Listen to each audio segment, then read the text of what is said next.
ko. Gumamit ka ngayon? Oo, wala naman siya amats eh. CBT siya eh. Ano yung CBD pa kayo? Research mo. Nung nagmamaneho ka, gumagamit ka rin. Gumagamit? Oo. Hindi ako tumitigil gumamit. Gumagamit ako araw-araw. Pagising ko hanggang matulog ako, kahit tumatay ako, gumagamit ako. Sinabi mo hindi ka daw pwedeng huliin dahil anong dahilan? Bakit? Because under the law, ha? Under the law of God sa Bible, you cannot touch me. I am God, I am Jesus Christ.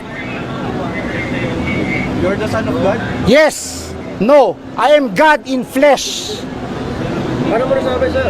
Ha? Paano mo nasabi na you're a God? I am untouchable. Pero sir, ano masasabi niyo? Pinasasa na kayo ngayon. This is illegal.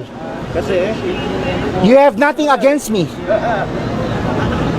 You cannot touch me. I am Jesus Christ. sir, ano ba? Lahat kayo, lahat ng kaluluwa nyo akin. Anong religion niyo, sir? Wala akong religion. God lang, God. God.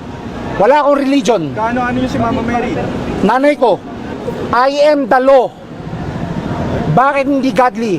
Ako nagde-decide, hindi kayo. Amen. I am the law. I am the way. Lahat kayo, dadaan kayo sa akin.